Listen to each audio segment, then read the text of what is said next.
And now, our featured presentation.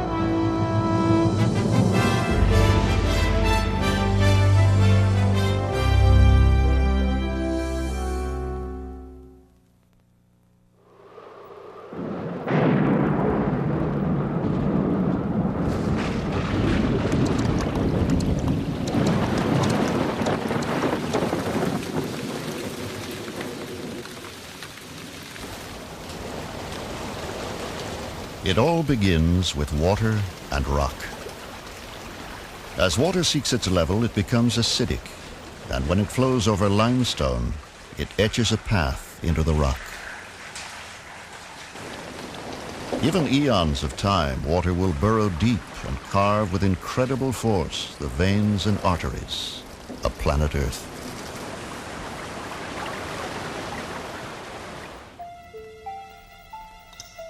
So the underworld of caves is born. And after torrents have done their work, patient drops do more wonders in 1 million years or so.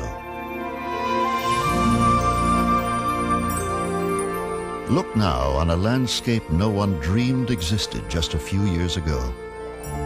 Here are bizarre and fantastic treasures that stun the eye and strain the imagination.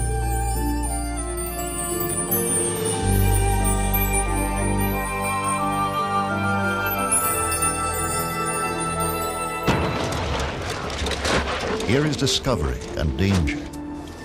Here is adventure.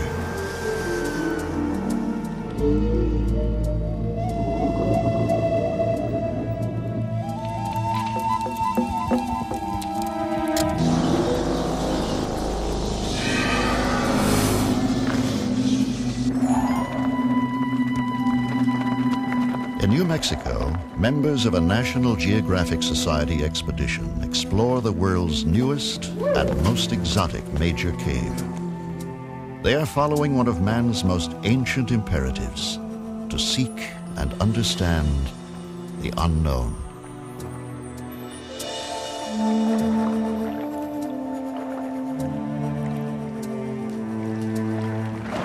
Join us now as we embark on an extraordinary journey deep into the earth to confront mysteries underground.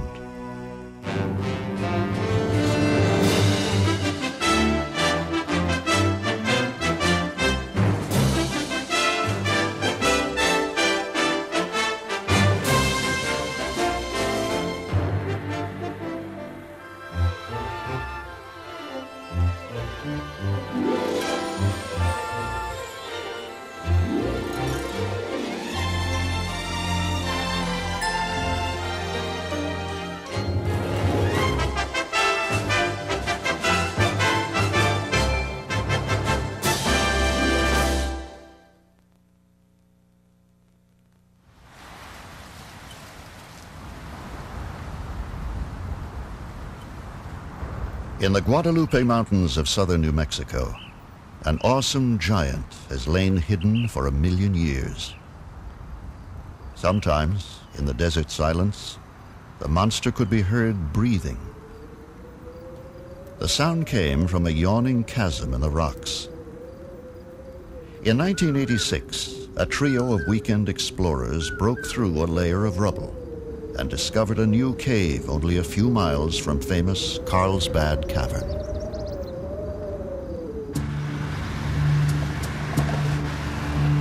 Although the cave entrance lay inside Carlsbad Caverns National Park, park officials allowed qualified cavers to explore it.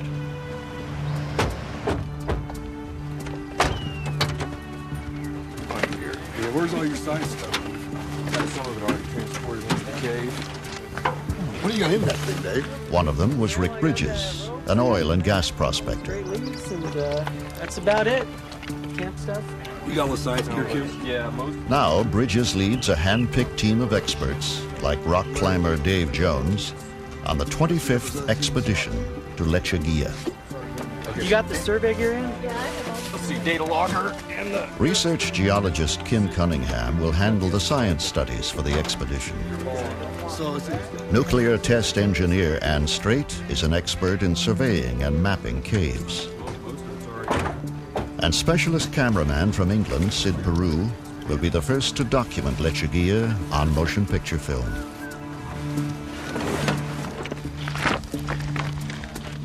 Yeah, no, it's fine. The journey begins with a deceptively ordinary hike. The cave is named after a desert plant that grows in this harsh, dry environment. Lechuguilla, Spanish for little lettuce. 40 people will support the venture, including 2 support teams to pack in supplies and batteries for photographic lights. We tend to have this feeling that the surface of the Earth is the life of the Earth, but we're just this small, thin little shell that we choose to call our world. And beneath it, there's an entire realm that we know very little about. And we can, if we choose, enter that realm, and we can and learn something from it. I will never go to the moon, but I can go to a cave that nobody else has been to and have that same elation of exploration and the sense that I've gone where no one's gone before. Bombs away. I would like to think that if I lived in another time, I would have been an explorer. You know, had I lived in the late 1700s, I would have wanted to know what was across the Appalachian Mountains. If I'd have been around when Lewis and Clark went to the coast, I'd have liked to have gone with them, you know. And I think most people that cave at this level and do this kind of exploration feel that way. Here, Bridges and his companions excavated to break into Lechuguilla for the first time. Now the entrance is protected by a lockable hatchway. Through this tiny aperture, the cave breathes, blowing air out or sucking it in to equalize with the barometric pressure above ground. Winds up to 60 miles an hour howl out of here, hinting at the vast underworld below. Today, this is Lechuguilla's only known entrance, and there may never have been another. For 1 million years, this place has lain undisturbed. In a real sense, it is a primordial world, untouched by all but microscopic forms of life. En route! It's a long ways down. See you guys on the bottom. Dave Jones starts down the 150-foot pit called Boulder Falls. It was here that the first explorers realized what a vast place they had discovered. As you progress down, it gets steeper and steeper, and pretty soon you're free hanging, but your feet are still against the rock. And all of a sudden, you rappel by this little ledge, and there's no more rock, and there's nothing in any direction.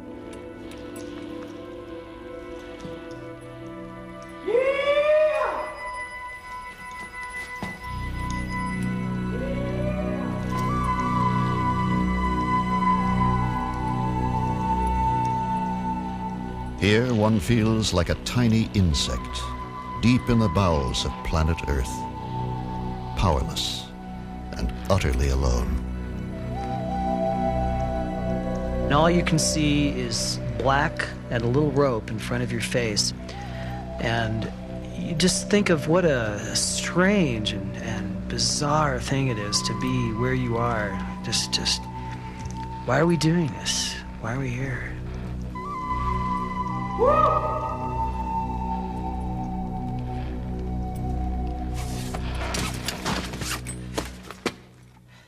Beyond the base of the pit, the cave branches off in all directions. Only computer imagery can portray this labyrinth.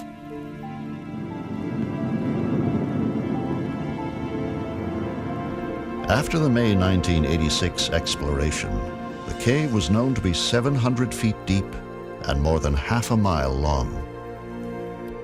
Today, the system totals 60 miles and plummets more than 1,600 feet. Twisting capillaries and veins pierce the earth in all directions. This is a gigantic maze in 3 dimensions, defying conventional ideas of direction and scale.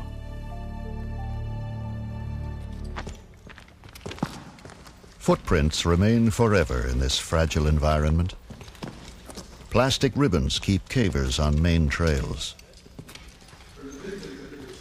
Expeditions into Lechuguilla have been likened to exploring Everest, only in reverse. The team is headed for base camp, still hours away.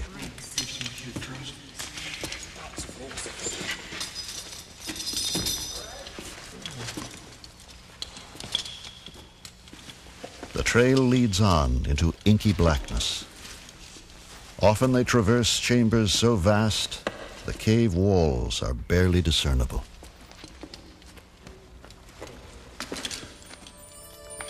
Gypsum crystals sparkle along the route. Now cavers encounter Lechuguilla's fantastic decorations for the first time. Helictites and gypsum flowers extrude from the walls, fragile gardens that have taken centuries to blossom, as minerals have been squeezed from the rocks like toothpaste from a tube. Beauty abounds.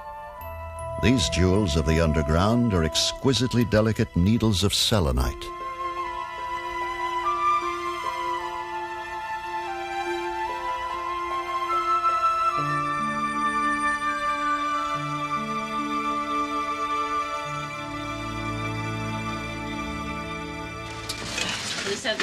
This got the biotubes and got it here. With the constant maneuvering up, down, and through the cave's difficult terrain, 50-pound backpacks become painful burdens.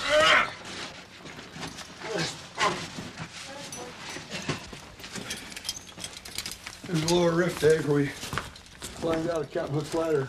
Always in Lechuguilla, danger is not far away. Okay, on 3, 1, 2, 3. In 1991, seasoned caver Emily Mobley slipped and broke her leg while working on a surveying expedition in the cave's western sector. 1.5 miles from the entrance, 900 feet below the surface, this accident would trigger the largest and most publicized cave rescue in U.S. history. Mark's back.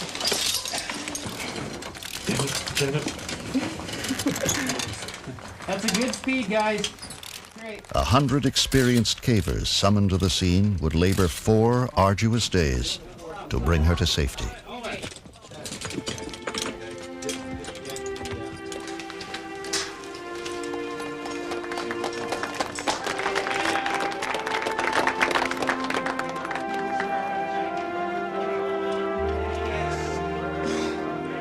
The bond of comradeship that unites the caving community was seldom more evident than during this emergency. Every caver knows and instinctively responds to the code of the underground, that only cavers can save and protect each other. Let's hear it for everybody.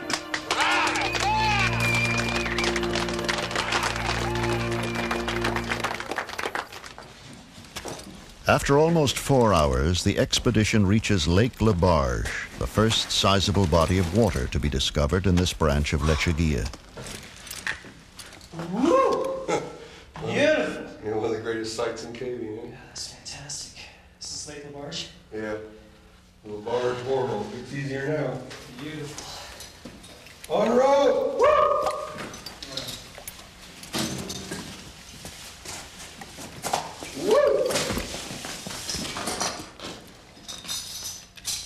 The lake completely blocks the way ahead. Cavers had to wade it until they found a detour. Tricky, but possible. Well, I think in particular moves like dancing around the edge of LaBarge as almost a ballet, an underground ballet. I know where my footholds are. I know where my handholds are. I know if I hit them just right and I move just right. Some of them are kind of dynamic in so much as you leave one handhold while you're going for the next foothold. And if you do that just right and you have your pack balance just right, you flow through it real smoothly. And so I think it's very much like doing a dance, a very intricate dance, and you want to do it very perfectly You know, it's very beautiful when you do. Deeper into the cave, mineral formations become more fantastic and delicate. Cavers must move among them with great care. Spikes of aragonite, one form of calcium carbonate, grow in fragile bushes. The gentlest touch could damage them.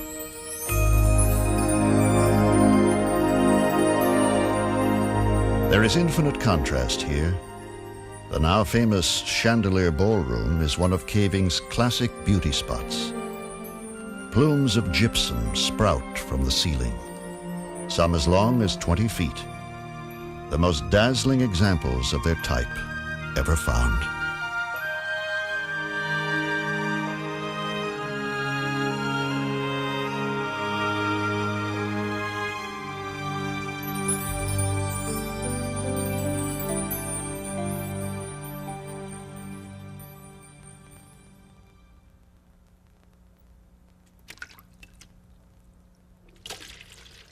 Utter silence pervades Lechuguilla. The only sound is made by the intruder. The sense of being alive is heightened. Some cavers say they can hear their own hearts beating.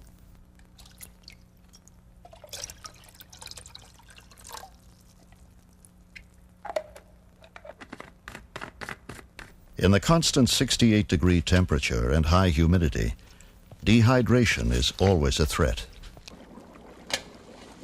Anybody else need any hot water? For some, the notion of life with almost a quarter-mile of rock overhead can be oppressive, even terrifying. But cavers like Bridges relish the experience. It's almost like coming back to home after you've been gone for a while. It's a very comfortable feeling to me, particularly in that particular cave. And you know, it's a sense of isolation. The world becomes very simple. Here, there is no day or night. If they ignore the time, cavers tend to stay awake and sleep for longer and longer periods.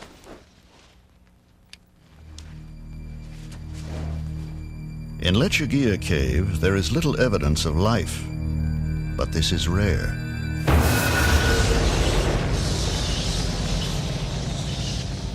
Many caves harbor a hidden kingdom of creatures, dominated by bats. Bats thrive in darkness. They navigate not by sight, but by subtle patterns of reflected sound. Some caves are home to millions of bats, the greatest concentration of mammals anywhere. Their nitrogen-rich droppings, or guano, are harvested as a fertilizer. Large deposits produce a toxic gas, which can be lethal.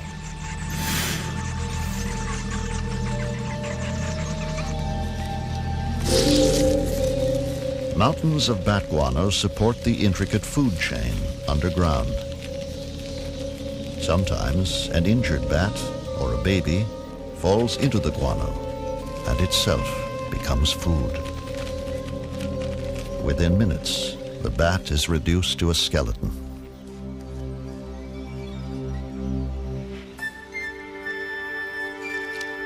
Abundant underground, the cave cricket. Crickets spend much of their time gathering food outside their caves, but inside they perform a vital role as scavengers.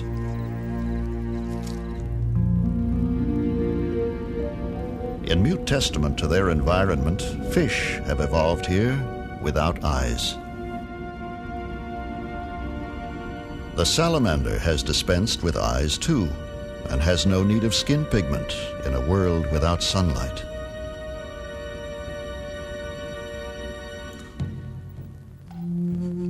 People have probably always found shelter in caves. Thousands of years ago, as much of the world still lay in the grip of the last ice age, prehistoric hunters left spectacular evidence behind them.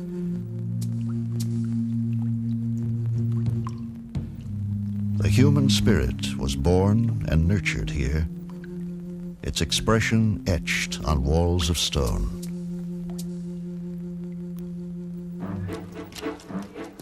By the early 20th century, most people lived elsewhere. But science and curiosity drove some to explore deeper underground. Magnesium flares lit the way, filling dark voids with light. Geologists squeezed into subterranean chambers, seeking to understand their origin and structure.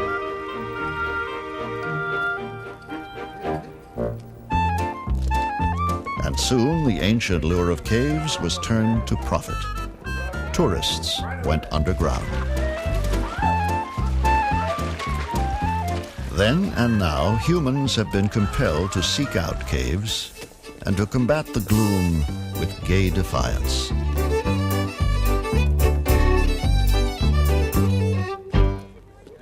In the United States, New Mexico's Carlsbad Caverns was declared a national park in 1930.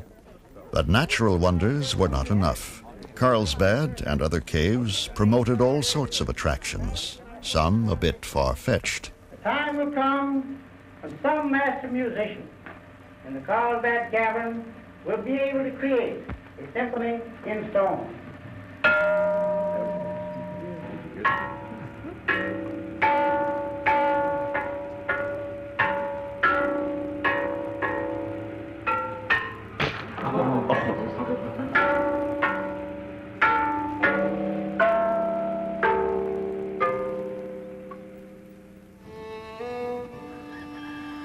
Many parts of the world are known for caves. Because most lie on limestone bedrock, the soil is often thin and life is hard. So it has often been in the remote uplands of Kentucky. But the automobile brought a new source of wealth. City folks eager for amusement. Everyone who owned a cave hung up a sign. Each was touted as being bigger and better than the others. The so-called cave wars spurred bitter feuds and even violence. Crystal Cave belonged to the Collins family, but it was too far from the beaten path to prosper. 37-year-old Floyd, one of the Collins boys, was determined to find a cave closer to the highway.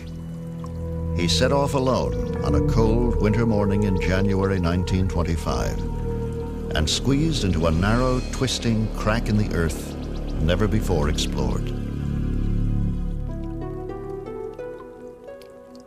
100 feet or so into the tight passageway, Floyd dislodges a rock that falls on his leg and pins his left foot.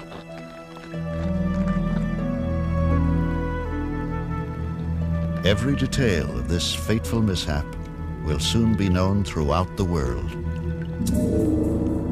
Struggling to free himself, Floyd becomes more tightly wedged. His arms are pinned at his sides. He can do nothing but shout for help. 24 hours later, Floyd's cries are heard. A younger brother, Homer, manages to reach him. Coffee and sandwiches revive Floyd, but no amount of tugging or pulling will set him free. Would-be rescuers knock down more dirt and rocks. Soon more help arrives, but rescue efforts are clumsy and disorganized. Curious onlookers begin to gather. They become restive and quarrelsome.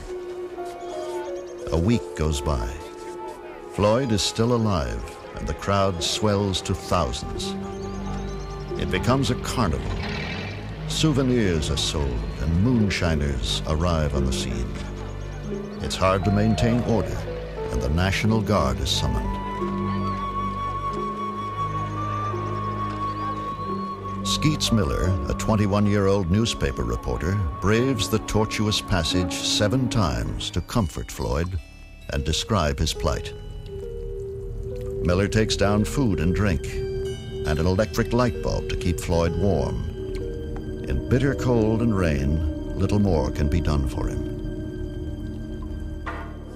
When a cave-in blocks the passage, a rescue shaft is begun. People all over the country join Floyd's family in prayer.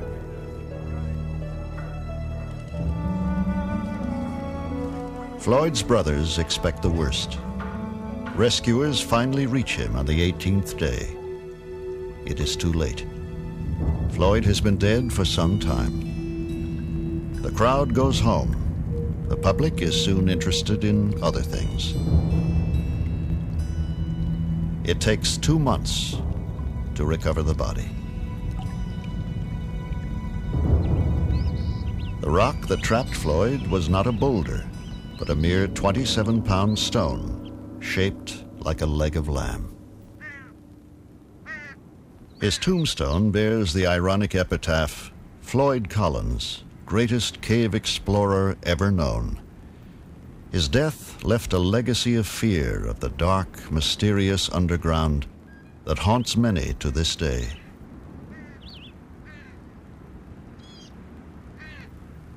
The site of the disaster is deserted and forgotten now, but Floyd Collins remains the only cave explorer most people know by name.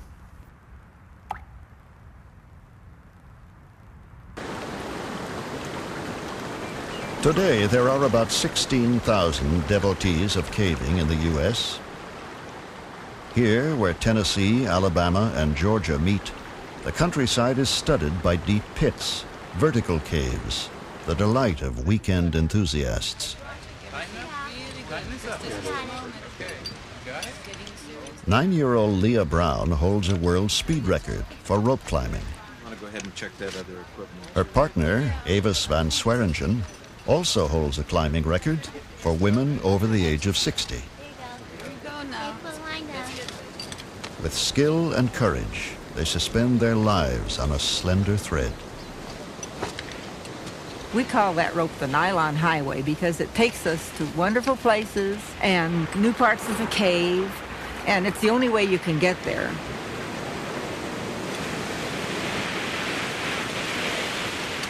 If I'm the first one down a drop, and I have been the very first person to ever go down a drop, if we can't really tell if the rope reaches the bottom, the person who goes down first wears their climbing gear too, so that you can put your climbing gear on the rope and come up.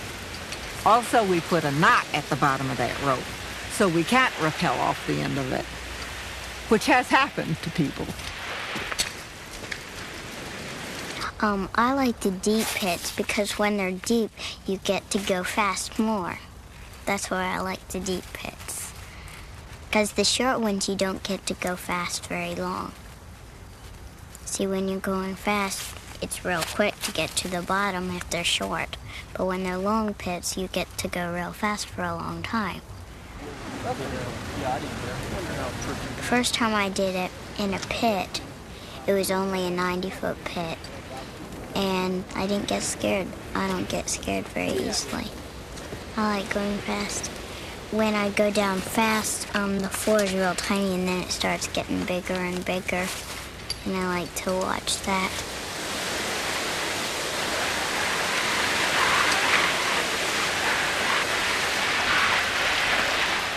An unfettered commitment to their sport compels cavers to seek new thrills in undiscovered places. For some, the quest for adventure knows no boundary. The Austrian Alps, a fifth of the world's deepest caves, are located here, high in the mountains. These ice caves are 5,000 feet above sea level. They are natural deep freezes where ice remains even in hot summers.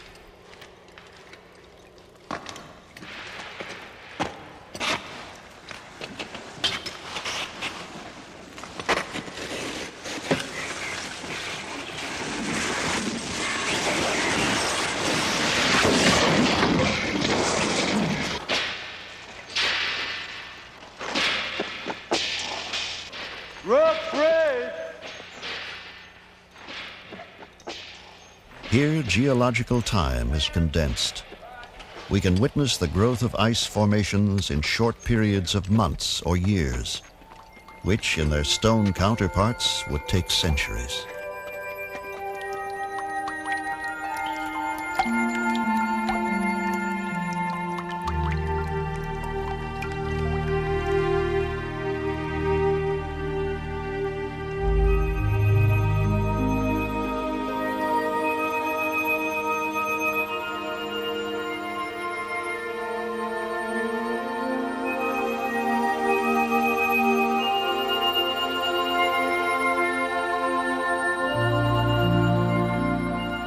From year to year, these caves are never the same. As they thaw and freeze again, the fantastic ice formations are ever-changing. Few places on Earth are more beautiful or more treacherous, with perhaps one exception. Some cavers have merged their love of the unknown with a passion for diving, venturing into a bizarre world underground and underwater.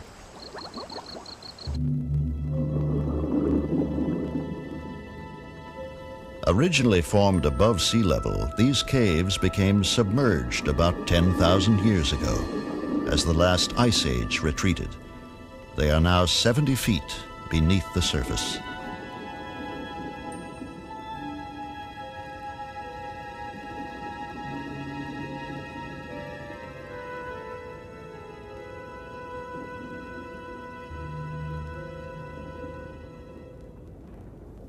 Underwater caves are death traps for the inexperienced.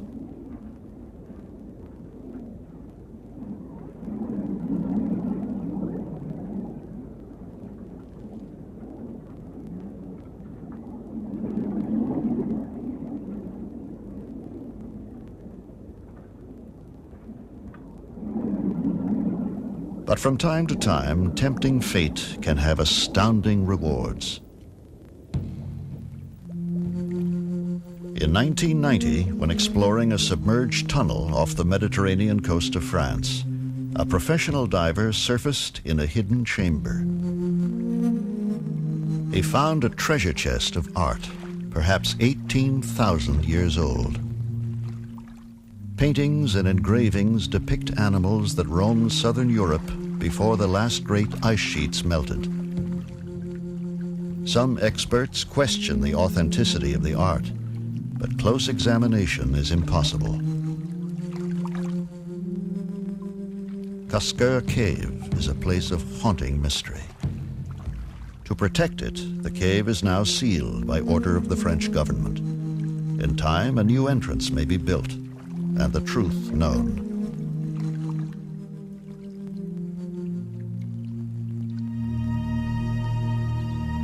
An expanse of sinkholes and depressions pockmark south-central Kentucky, where, beneath the surface, the limestone is riddled with caves. They are everywhere, an integral part of the landscape. This is Floyd Collins country, and the contest to attract the tourist dollar still rages on. The star attraction is Mammoth, the world's longest cave. A national park since 1941, the cave now draws more than 500,000 visitors a year.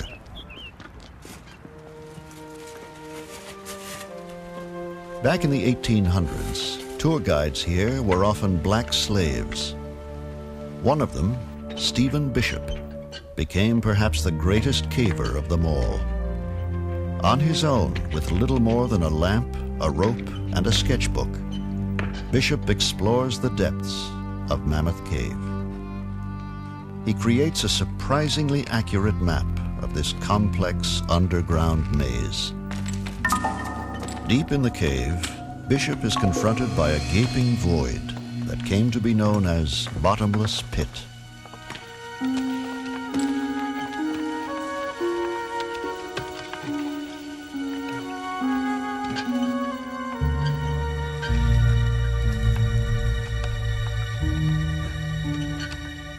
Beyond, Bishop explores regions that had never been visited in his time. But in these remote reaches, he finds evidence that someone has preceded him.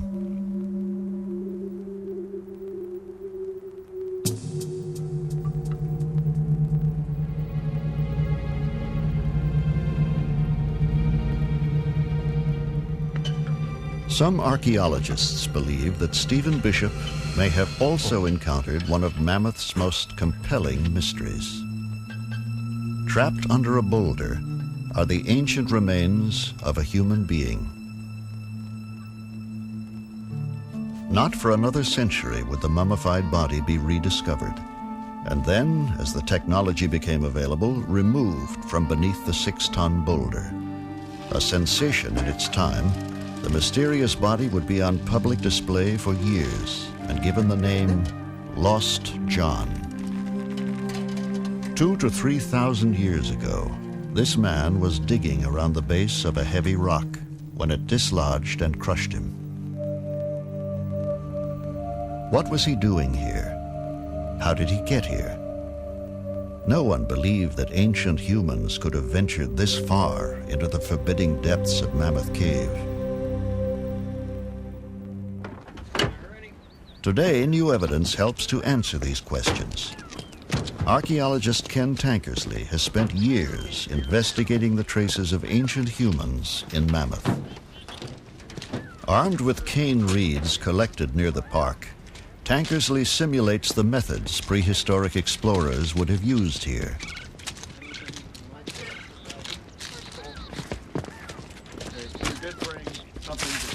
We have long known that human beings lived near the entrance of caves, but Lost John suggested that prehistoric people had gone far into Mammoth, perhaps 2 days' travel. Was this possible? At first, Tankersley himself had doubts. I'm always amazed when I think about what it takes for us to go into a cave. We wear a hard hat, we wear our caving lamp, whether it's electric or carbide, and we carry 2 sources of backup light.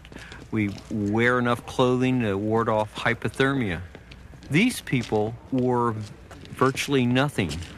Loincloths at best, probably most frequently based on what we've seen in the cave in terms of human remains. These people were naked, carrying nothing but cane reed torches.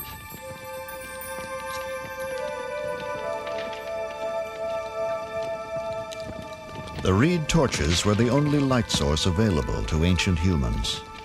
They produce surprisingly efficient illumination and conjure ghosts from the heavy shadows.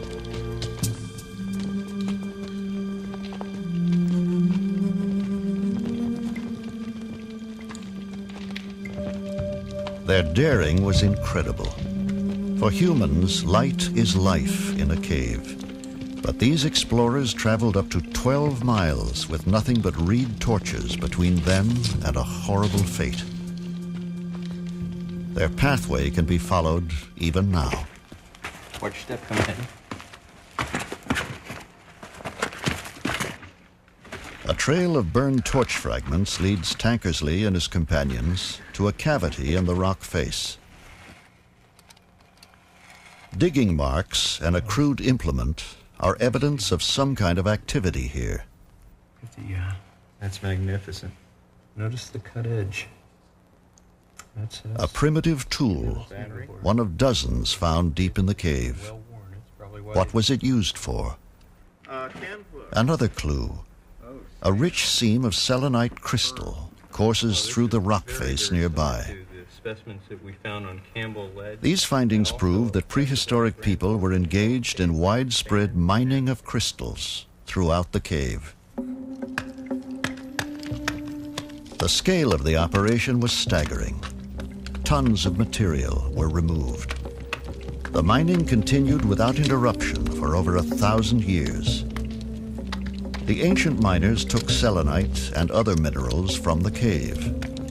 But what they were used for remains a mystery. As medicines, or ornaments, or for use in rituals. Perhaps all 3. Just as mysteriously, around the time of the birth of Christ, the mining suddenly ceased. As yet, no one knows why.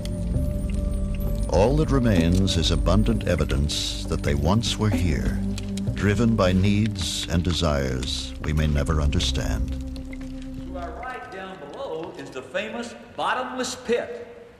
For many, many years, lights were not sufficient to reach the bottom. Visiting Mammoth today is a journey through time. Imagine. But as they are guided along comfortable tourist trails, few visitors can imagine the tortuous passageways that lie beyond them. Not knowing the true depth of the pit, or what lay on the other side. Reaching the other side, they were surprised to find an avenue over there, and more cave. This opened up the doorway to the vast unknown mileage that we call Mammoth Cave. Mammoth Cave Ridge skirts the Houchins Valley. On the other side, beneath Flint Ridge, lies another cave network, once shrouded in mystery. Here, 40 years ago, one of the great exploits of cave exploration began. In the 1950s, a group of weekend adventurers began an intensive probe into the secrets of Flint Ridge. There had long been talk of a vast underground system that might link all the caves in the area. It began as an exciting pastime. It became a grueling obsession. Over the years, hundreds of men and women took part. There were untold yards of muddy crawlways. There were pits and crevices and mazes from which there seemed no escape. Flint Ridge developed its own colorful place names: the Corkscrew, Shower Shaft, Agony Avenue. But the cave grew until Flint Ridge alone was pushed to nearly 90 miles. And if it could be connected to Mammoth, then this was the underground Everest, by far the longest cave in the world. In the summer of 1972, a team entered Flint Ridge to probe a tantalizing passage that led toward Mammoth. It took 7 hours to reach the end of the known passage. Then they tackled what would be called the tight spot. It seemed impenetrable.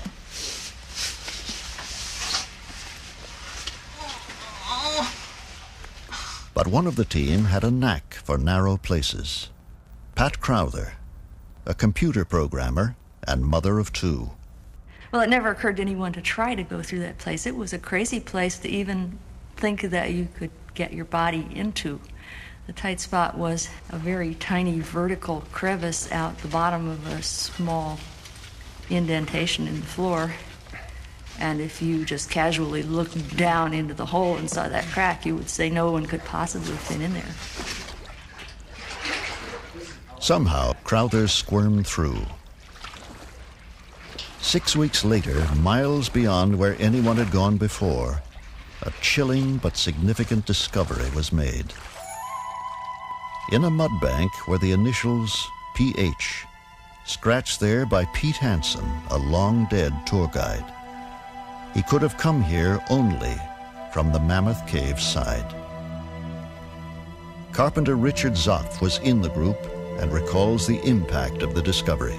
We had the feeling that we had found the passage that was going to take us into Mammoth Cave, but we hadn't done it. We had seen virtually a mile of passage, but we didn't know exactly where it went. And we plugged along, and we plodded along, and we surveyed, and we surveyed, and we surveyed. 10 days later, the group tried again, reaching what they now called Hansen's Lost River in 9 hours. Excitement and exhaustion dominated the thoughts of leader John Wilcox. The worst thing we feared was that the passage would descend so that the water would come clear to the ceiling.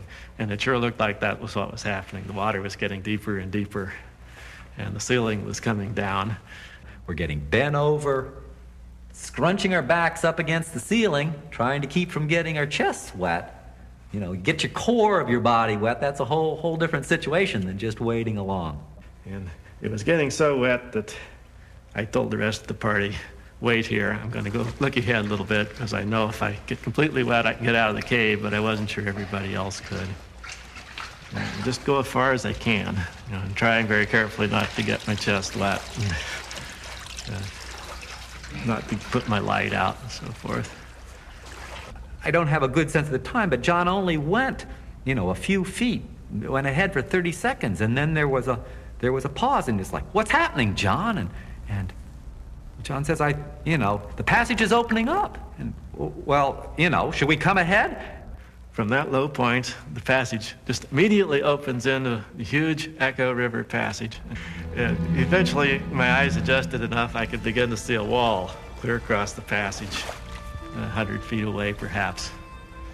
And there was a bright, shining horizontal line along the wall, which is something that you don't see in a cave. You don't see any straight lines.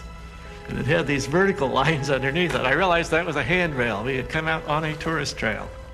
All of a sudden, John shouted, "I see a tourist trail." And those words just electrified the party. It was kind of like someone yelling fire in a theater. Everybody just surged forward. And we realized that we had made the connection. Achieving the dream of decades, they had connected two great subterranean systems. Today it is a cave with 340 miles of passageways. It's one of these complete victories that you don't often achieve in life. Usually things are shades of gray in your professional work or your personal relations with other people or whatever. In climbing a mountain, sometimes you have a clear-cut victory. Either you reached the top or you didn't. And this was one clear-cut victory in my life where, by golly, we went in the Flint Ridge side and we came out the Mammoth Cave side. It was a strange and lonely victory. After a grim struggle in the dark subterranean river, they emerged in Mammoth Cave at 1 a.m. Not even a watchman was there to greet them as they trudged into one of the most famous tourist landmarks underground, the Snowball Dining Room. And they would complete their historic trek with sublime ease, riding to the surface in an elevator. There was no fanfare, no waiting reporters, but they were still overjoyed. Like all cavers in victory or defeat, they were used to being on their own.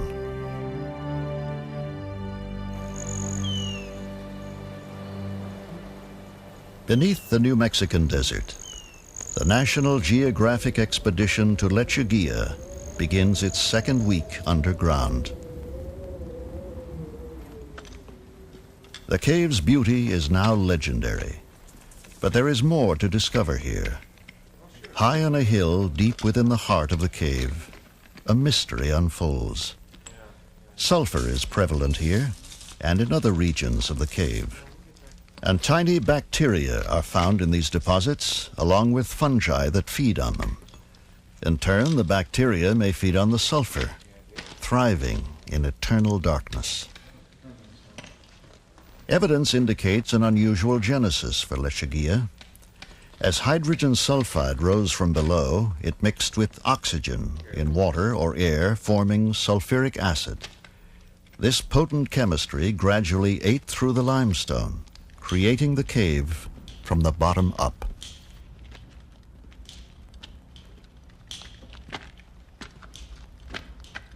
Lechuguilla's vulnerability to human impact may preclude it from ever becoming a public show cave.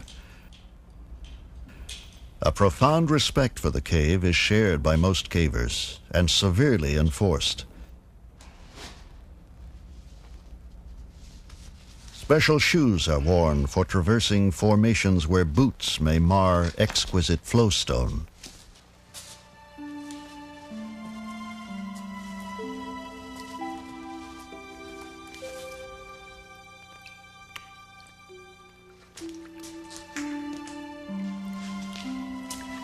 Stalagmites of calcite line the shores of the Pearlsian Gulf, so called because of the thousands of pearl-like formations found here.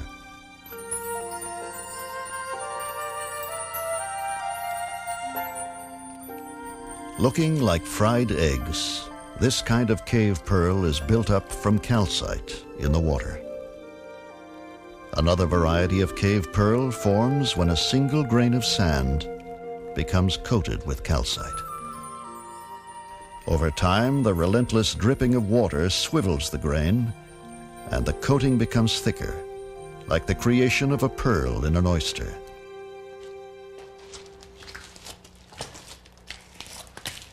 Lake Castrovalva guards a remote corner of the cave. The only way across is to swim. But the conservation creed demands that no dirty clothing soil its purity.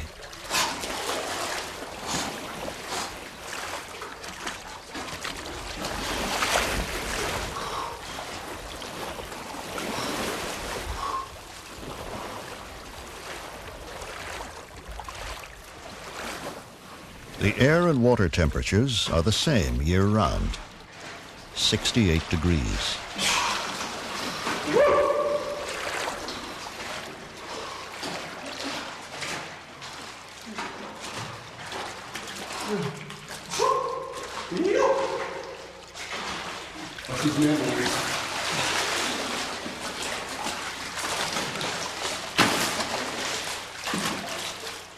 Intricate stone formations border the edge of the lake, slowly deposited by waters rich in calcite. For eons, these exotic shores have been still and silent, calm, until now.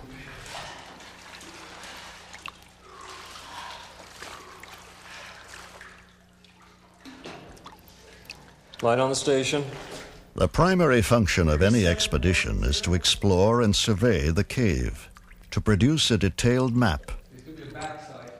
Keeping accurate records is virtually a religion for modern cavers. 239.5. It's what separates them from earlier, less responsible explorers underground. +4. Finding something new is the first great thrill of caving. The second comes later, finding the way out. Each night, the latest survey data are typed into the computer to produce an updated map. At the same time. Yeah, it's fairly coarse. The ancient skeleton of a ring-tailed cat. Kim Cunningham examines one of the riddles of Lechuguilla. But it's a mystery. I mean, altogether, it's a mystery how he got down here. We're 1,000 feet below the surface. Many vertical pits and long passages to get here, so he was a heck of a caver. He's evidently died right on the margin of this old pool system here, so I would imagine possibly he was alive when he was down here, came to the pool to drink, only source of water he could find. And maybe the mineral content was very high. It was not a good pool to drink from, and that may have been what killed him. The only problem with these units is the amount of trash. The amount of carbon dioxide in the cave atmosphere is measured.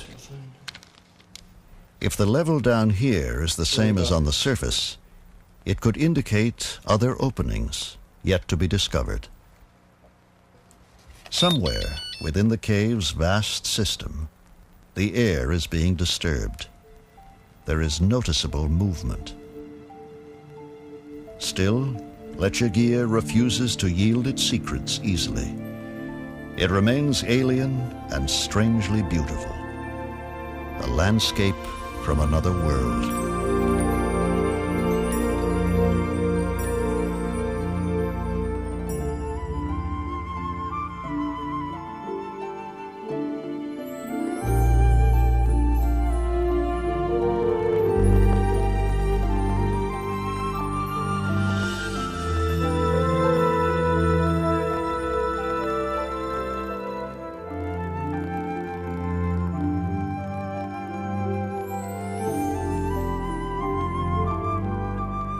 Lechuguilla's wonder is a fragile thing. What man can discover, he can easily destroy. Most of us may never see these enchanting caverns, and others that lie still undiscovered. But perhaps it will be enough to know that they are there.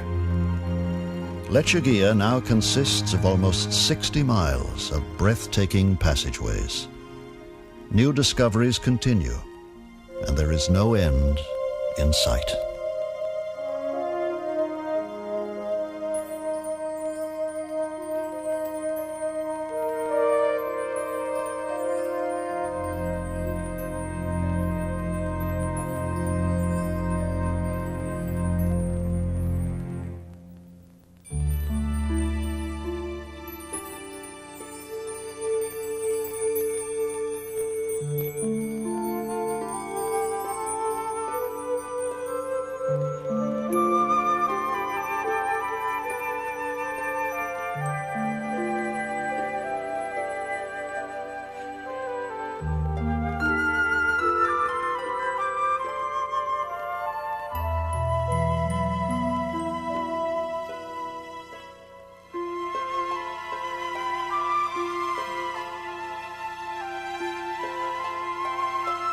Thank you.